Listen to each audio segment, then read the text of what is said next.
Le village de Bregbo tout entier est en deuil, aux côtés de Jules Aïado. Le jeune pêcheur vient de perdre son bébé. Ma femme devait accoucher et maintenant comme je suis vigile, donc ici j'allais à l'hôpital avec elle, de l'autre côté, de l'hôpital de Bregbo. Et de là, on dit c'est fermé. Et le temps de la prendre pour aller jusqu'à l'hôpital général de Bregbo et de Bergerville, voilà, c'est là qu'elle a perdu, elle a accouché mais elle a perdu un enfant. C'était une fille. Pour l'accompagner au cimetière, Jules ouvre seul la marche. La mère du bébé est toujours hospitalisée à Bergerville. Dans le cortège, les sanglots d'une femme, Martine Mondbé.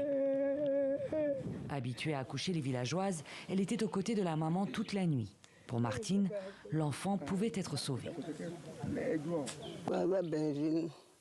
On a perdu beaucoup de temps ici pour avoir une voiture là. J'avais le cœur qui tremblait, donc ne pas calculer.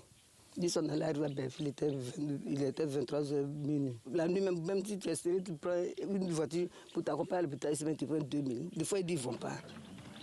Ce décès est le premier survenu à Bregbo depuis 2 semaines. Plus exactement, depuis le 8 mai, date à laquelle le centre de santé a dû fermer ses portes. Nous sommes au centre de santé de Bregbo.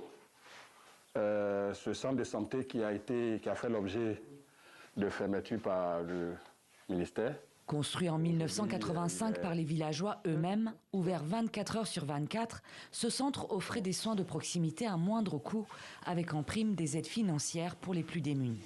Avant la fermeture, il faut dire qu'en termes de consultation simple, on pouvait avoir peut-être autour de 10 à 15 personnes. 10 à 15 personnes par jour. Statistiquement, on a autour de 3-4 vraiment cas d'urgence dans la nuit, qui, pour une population estimée à presque 2500 habitants. C'est quand même beaucoup. Mais l'établissement ne répond pas aux normes du ministère de la Santé, d'où l'avis de fermeture. Réunis en urgence, le conseil du village s'inquiète de l'impact pour la population. Pour eux, la solution n'est pas de sanctionner, mais de donner des moyens et du personnel pour améliorer le service aux citoyens. C'est sur fonds propres que le village de Bregbo essaie de nos parents. On construit ce centre-là, il existe, il est là, il est bien grand. Donc aujourd'hui, il ne suffit que le gouvernement vienne dire, voilà, nous pouvons apporter un infirmier, nous pouvons apporter un médecin, nous pouvons apporter une sage-femme et nous pouvons apporter des équipements ou bien des choses pour que le centre de santé fonctionne dans les normes et dans des conditions adéquates. C'est ça que Bregbo attend, c'est ça que le village de Bregbo demande. C'est aussi ce qu'attendent d'autres propriétaires d'établissements fermés.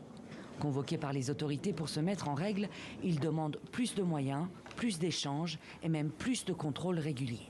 L'essentiel, ce n'est pas de fermer. C'est ce que moi je demande. Comment faire pour que la personne règle ce qui ne va pas? Comment on peut l'accompagner?